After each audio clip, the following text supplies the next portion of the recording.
শেখ হাসিনাকে ফেরত পেতে জটিলতা এবং সর্বশেষ জানাবো ৩১ ডিসেম্বর শহীদ মিনারে কি হতে যাচ্ছে। এতক্ষণ শুনছিলেন সংবাদ শিরোনাম, এবার বিস্তারিত। শেখ হাসিনাকে ফেরত পেতে জটিলতা, কাছে আছি, যে কোনো সময় চট করে চলে আসব। নেতাকর্মীদের প্রতি শেখ হাসিনার এমন ঘোষণা বা আশ্বাসের বাস্তবায়নের নমুনা নেই। সময়ের ব্যবধানে তিনি বীরের বেশে প্রত্যর্পণ করবেন সেই আলামতও নেই। বিপরীতে সরকারের দিকে যেভাবে বলা হচ্ছে তাকে ধরে এনে কঠিন বিচার করা হবে সেই লক্ষণও ক্ষীণ। তার উপস্থিতিতে বিচার হওয়ার বিষয়টি নির্ভর করছে ভারতের সদিচ্ছার ওপর। দিল্লি যদি শেখ হাসিনাকে প্রত্যর্পণ করে, বাংলাদেশের রাজনীতিতে 1981 সালে শেখ হাসিনার আগমন ভারত থেকে, 2024 সালে নির্গমন সেই ভারতে। যেখান থেকে এসেছেন সেখানে ফিরে গেছেন। তার অকৃত্রিম ভরসাস্থল ভারত, যা তিনি গোপন রাখেননি। ক্ষমতায় থাকতে ঘটনাচক্রে নিজ মুখে বলেছেন, ভারতকে যা দিয়েছি তা তাদের আজীবন মনে রাখতে হবে। অক্ষরে অক্ষরে প্রমাণ হয়েছে ভারত তা মনে রেখেছে। কেবল ভারতের ক্ষমতাসীন বিজেপি নয়, কংগ্রেস সহ ভারতের সব কটি দল সিদ্ধান্ত নিয়ে তাকে আশ্রয় দিয়েছে।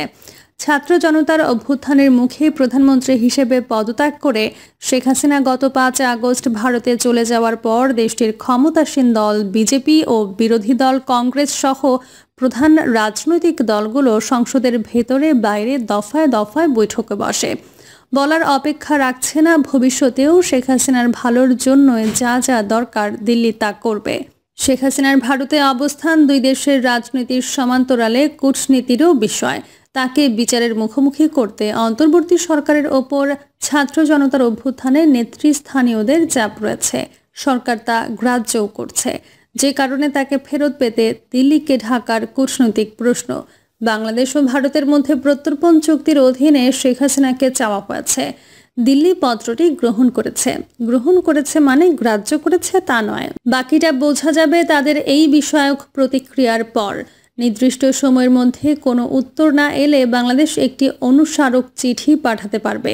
এদিকে মানবতা বিরোধী অপরাধ ও হত্যাকাণ্ড সহ বিভিন্ন মামলায় অভিযুক্ত সাবেক শেখ হাসিনাকে ফেরত আনা না গেলে তার অনুপস্থিতিতে বিচার কাজ এগিয়ে নেওয়ার ইঙ্গিত আছে আন্তর্জাতিক অপরাধ আদালতের প্রধান প্রসিকিউটর মোহাম্মদ তাজুল ইসলামের কথায়। শেখ হাসিনা নিজে আদালতে উপস্থিত না হলে কিংবা ভারত তাকে ফেরত না দিলে কি হতে পারে, এমন প্রশ্নের জবাবে এসেছে কথাটি। কোনো অভিযুক্ত ব্যক্তি আদালতে হাজির না হলে তার অনুপস্থিতিতে বিচার কাজ চলার ব্যবস্থা আইনে আছে। আবার আরেক বাস্তবতা হচ্ছে যে প্রত্যর্পণ চুক্তির আওতায় সাবেক প্রধানমন্ত্রীকে ফেরত চাওয়া হয়েছে। সেই চুক্তি অনুযায়ী দুই রাষ্ট্র যেমন দুই পক্ষ, বর্তমান বিবেচ্য ক্ষেত্রে শেখ হাসিনা নিজেও একটি পক্ষ। এই কারণে রাষ্ট্র হিসেবে ভারতের দিক থেকে তাকে ফেরত পাঠানোর বিষয় যেমন আছে, তিনি নিজে ফিরতে চাইবেন কিনা, ঢাকা ফিরে আদালতে বিচার মোকাবেলা করবেন কিনা, সেটিও ফেরত দেওয়ার সিদ্ধান্তের ক্ষেত্রে বিবেচ্য বিষয়। ভারতের কাছে শেখ হাসিনা শুধু একজন ব্যক্তি নন, তিনি বাংলাদেশে তাদের পরীক্ষিত, বিশ্বস্ত এবং আস্থাভাজন একজন মিত্র। কাজেই তাকে বিচার করে সাজা দিতে ভারত সরকারিভাবে ফেরত দেবে এমন সম্ভাবনা নেই বললেই চলে। তাই বলে নিজের সিদ্ধান্তে কিংবা ভারত সরকারের মাধ্যমে শেখ হাসিনা দেশে এসে রাজনীতি শুরু করে দেবেন এমন আশঙ্কাও নেই। বিষয়টি দুই দিক থেকেই জটিল। তৃতীয় কোনো পক্ষের কিছু কি করার আছে শেখ হাসিনার বিষয়ে, এই প্রশ্নও ঘুরছে, কিন্তু স্পষ্ট জবাব নেই। পারিপার্শ্বিকতায় এখানে ভারতের মতিগতিই মুখ্য। বাংলাদেশ বা তৃতীয় কেউ চাইলেও শেখ হাসিনাকে ফেরত আনা সম্ভব নয়, সেই বার্তা দেয়া হচ্ছে নানান দিক থেকে। এক দেশের নাগরিককে অন্য দেশ থেকে ফিরিয়ে আনার ক্ষেত্রে সবচেয়ে বেশি প্রয়োজন উষ্ণ রাজনৈতিক সম্পর্ক এবং যাকে ফেরত চাওয়া হয়েছে তার বিষয়ে ওই সরকারের অবস্থান। শেখ হাসিনা ও তার দল আওয়ামী লীগ ভারতের অত্যন্ত পেয়ারের। 5 আগস্ট বাংলাদেশের রাজনৈতিক বাস্তবতা পাল্টে গেলেও শেখ হাসিনার বিষয়ে ভারত বদলে যায়নি, মুখ ফিরিয়ে নেয়নি। একসময় আসামের অধিকার নিয়ে সোচ্চার নেতা অনুপ চেটিয়াকে বাংলাদেশ 2015 সালে দিল্লির হাতে তুলে দেয় দুই দেশের বন্দি বিনিময় চুক্তি অনুযায়ী। শেখ হাসিনা তা করেন। এখন দিল্লি সেই হাসিনাকে ঢাকার হাতে তুলে দেবে এমন আশাবাদী একটি মহল। কিন্তু বাস্তবতা ভিন্ন। 2015 সালে আসামের স্বাধীনতাকামী সংগঠন উলফার শীর্ষ নেতা অনুপ চেটিয়া, লক্ষ্মীপ্রসাদ গোস্বামী, বাবুল শর্মাকে ভারতের কাছে হস্তান্তর করা হয়েছিল। 2018 সালে বাদল ফরাজি নামের এক বাংলাদেশিকে ভারত বন্দি বিনিময় চুক্তির মাধ্যমে ঢাকার কাছে হস্তান্তর করে। একই প্রক্রিয়ায় দিল্লিতে পলাতক শেখ হাসিনাকে বাংলাদেশের কাছে হস্তান্তরে ঢাকার চিঠি দেওয়ার যুক্তি আছে। আন্তর্জাতিক অপরাধ ট্রাইব্যুনালে শেখ হাসিনার বিরুদ্ধে গণ অভ্যুত্থানের সময়ে হত্যাকাণ্ড, গত 16 বছরে গুম, ক্রসফায়ার, পিলখানা হত্যাকাণ্ড এবং মতিঝিলের শাপলা চত্বরে হেফাজতে ইসলামের সমাবেশে হত্যাকাণ্ড মোটা দাগে এই কয়টি মানবতা বিরোধী অপরাধের অভিযোগ এসেছে। শেখ হাসিনা, তার মন্ত্রিসভা, বিভিন্ন বাহিনীর প্রধান সহ অনেকের বিরুদ্ধে মামলা চলমান। ভারতের সাথে বাংলাদেশের বন্দি প্রত্যর্পণ চুক্তিটি 2013 সালে করা হলেও 2016 সালে মূল চুক্তিটি সংশোধন করা হয়। সংশোধনের সময় এমন একটি ধারা যুক্ত করা হয় তা হস্তান্তর প্রক্রিয়া বেশ সহজ করে তুলেছে। সংশোধিত চুক্তির 10(3) ধারায় বলা হয়েছে, কোনো অভিযুক্তের হস্তান্তর চাওয়ার সময় অনুরোধকারী দেশকে সেই সব অভিযোগের পক্ষে কোনো সাক্ষ্য প্রমাণ পেশ না করলেও চলবে।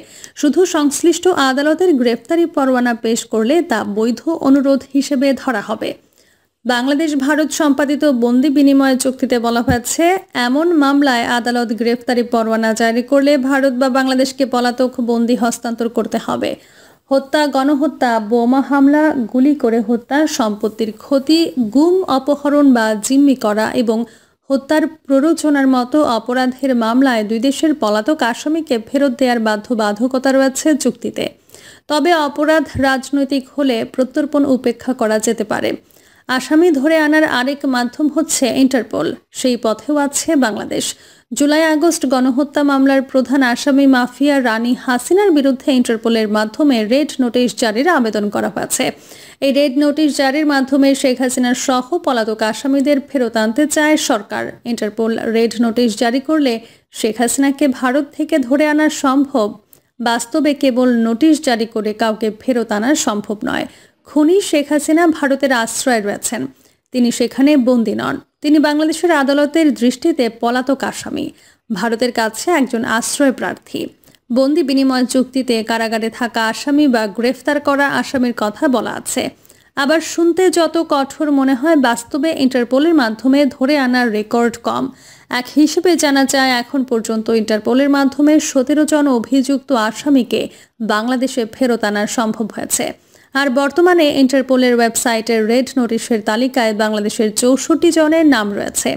তাদের বেশিরভাগ একাধিক ফৌজদারি অপরাধ ও বিভিন্ন হত্যা মামলায় ওয়ারেন্টভুক্ত আসামি। ইন্টারপোল বা ইন্টারন্যাশনাল ক্রিমিনাল পুলিশ অর্গানাইজেশন হলো এমন একটি আন্তর্জাতিক সংস্থা যেটি সারা বিশ্বের পুলিশ এবং অপরাধ বিশেষজ্ঞদের একটি নেটওয়ার্কে সংযুক্ত ও সমন্বয় করে। এর প্রধান কাজ অপরাধীদের ধরতে আন্তর্জাতিক পুলিশ সংস্থাকে সহায়তা করা, যেন বিশ্বের সব পুলিশ অপরাধের বিরুদ্ধে এক হয়ে কাজ করতে পারে। একটি দেশের আসামি সেখানে অপরাধ করার পর অন্য দেশে চলে গেলে ওই ব্যক্তিকে ধরতে ইন্টারপোলের সহায়তা লাগে। সংস্থাটি অপরাধের তদন্ত, ফরেনসিক ডাটা বিশ্লেষণ, সেই সাথে পলাতকদের খুঁজতে সহায়তা করে। ইন্টারপোলের এমন একটি ডাটাবেজ রয়েছে যেখানে অপরাধীদের সম্পর্কে যাবতীয় তথ্য, যেমন ছবি বা sketch, criminal profile, criminal record, চুরির রেকর্ড, চুরি যাওয়া পাসপোর্ট, যানবাহন ও জালিয়াতির তথ্য ইত্যাদি পাওয়া যায়। দুর্নীতি, যুদ্ধাপরাধ, সন্ত্রাসবাদ, মানব পাচার, অস্ত্র পাচার, মাদক পাচার, সাইবার ক্রাইম, মানি লন্ডারিং, শিশু সহিংসতা সহ 17 ক্যাটাগরির অপরাধ তদন্তে ইন্টারপোল সব সদস্য দেশকে সহায়তা দিয়ে থাকে। শেখ হাসিনা খোঁজার আসামি নন, তিনি ভারতের নাম ঠিকানা নিয়ে রাজমেহমান হয়ে আছেন। শেখ হাসিনার দিল্লি যাওয়া, তাকে ফেরত চাওয়া এবং ফেরত দেওয়ার পুরো বিষয়টির মধ্যে রাজনীতি আছে বলে মনে করেন ভারতের হরিয়ানার ওপি জিন্দাল গ্লোবাল ইউনিভার্সিটির আন্তর্জাতিক বিষয়ের অধ্যাপক ডক্টর শ্রী রাধা দত্ত। তিনি বাংলাদেশের একটি পত্রিকাকে বলেন, বিষয়টি দুই দিকের জন্য খুব জটিল একটি ব্যাপার।